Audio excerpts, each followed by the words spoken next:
Welcome guys. Today we are going to create and commit to a consistent growth practice. As MLB Hall of Famer Ichiro Suzuki says, consistency is the foundation of achievement. It doesn't matter what you want to accomplish in your life, whether you want greater health or financial wealth, the path to getting there is going to be the same. Taking small, consistent actions that add up over time. If you've struggled to be consistent in the past, I know how you feel. I cannot count the amount of times that I have tried to start a new habit or work out more consistently or meditate, whatever it is, and found myself falling off the train and usually not getting back on the train for a while. So that changed for me once I started to implement a minimum viable practice, or an MVP. This is something that I came up with inspired by an entrepreneur's term, the minimum viable product, which is essentially the cheapest, shortest, most basic way you can create a product in order to test whether people will actually buy it. And so in that same thinking, the minimum viable practice is the shortest possible practice that you can create that, if you do it consistently, will still get you results.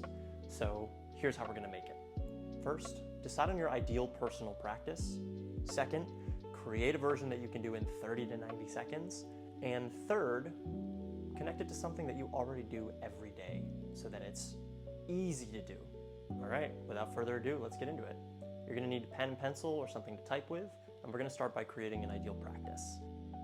Think about how you want to feel after your personal practice. What's your ideal state of being? Do you want to feel calm, grounded, energized, present, focused, authentic, creative, grateful? Whatever it is, take a moment and just write down a couple of words that describe how you want to feel after your practice. These are going to guide us through the rest of the process. You can always pause the video at any point and take some time to think.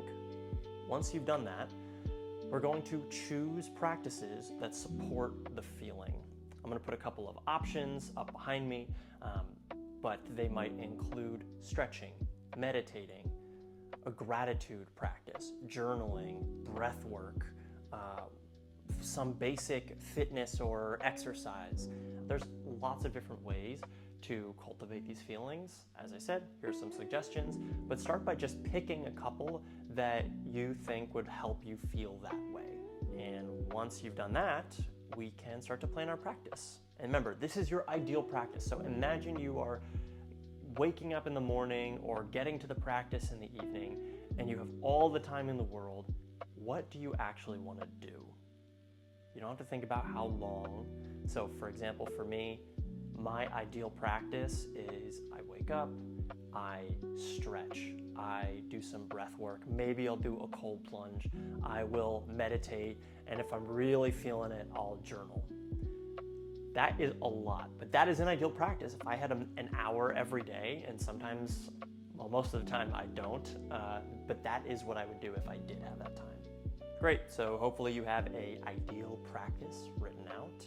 Now let's refine it.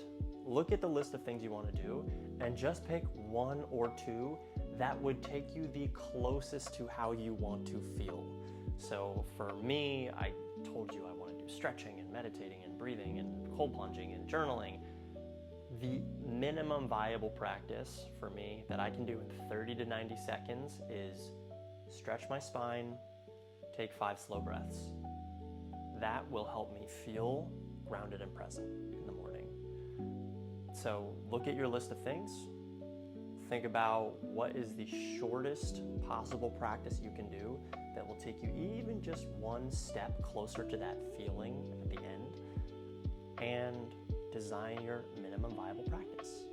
Once you have your MVP, test it by doing it right now. Pause the video and actually do it. If your minimum viable practice was effective, then you actually did the practice. If you skip that last instruction because you're too busy or you are trying to do other things, then it's not short enough, it's not simple enough, or you don't want it enough. So keep refining it until you actually pause this video and do the practice, because that's the ultimate test, right? Is this something that we can do every day as consistently as possible because it's so easy. It's almost hard not to do it. Once you've landed on your minimum viable practice, it's time to connect it to something that you do every day. This is part of the commitment process, and it's really important, so please don't skip it. First, think of when you would want to do this practice and connect it to something that already you don't have to think about doing, you just do it. Two great options are every day you probably get out of bed and every day you probably get into bed. So immediately after waking up is a great time for a minimum viable practice, or immediately before going to bed. Sometimes I do my practice the moment before I take my feet off of the floor and swing them into bed and go to sleep. Or the moment after I swing my feet out of bed and start the day. You could also do it when you go to the bathroom or when you're brushing your teeth, really anything else that you do every day. Now you can soften your gaze or close your eyes and imagine yourself doing the practice at that time.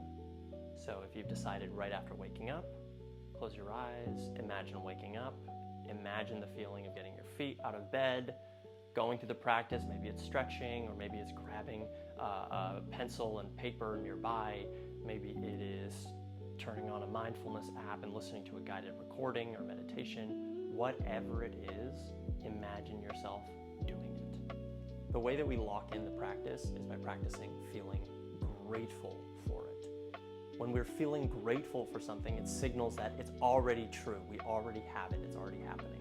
So feel grateful for the fact that you have a minimum viable practice, and feel grateful that you are the kind of person that does this consistently.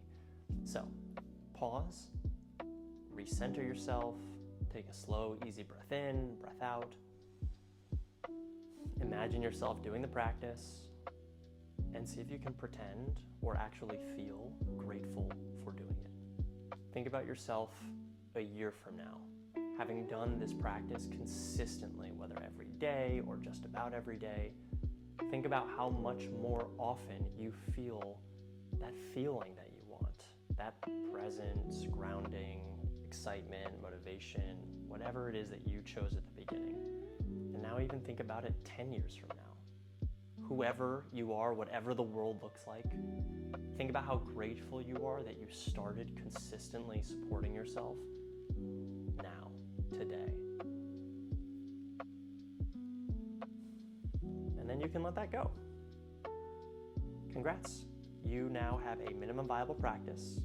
You've already done it today. The next step is just to do it tomorrow. And remember that you are not perfect. You never will be perfect. None of us are. But you can be more consistent. And so when you find yourself falling off the train, because that just will happen, that's life, imagine you're the kind of person who gets back on quickly, who recovers fast, and continues to do the minimum viable practice when you remember, oh wait, I didn't do it yesterday, or I didn't do it today yet. I hope this video was helpful. If it was, feel free to like, feel free to subscribe, and also I invite you to throw a comment down and let me know, what does your minimum viable practice look like? So that if anyone's looking for inspiration, you can just check the comment section and see what other folks are doing. That's it for me. My name is Colin. Thank you for watching, and I will see you around. Peace.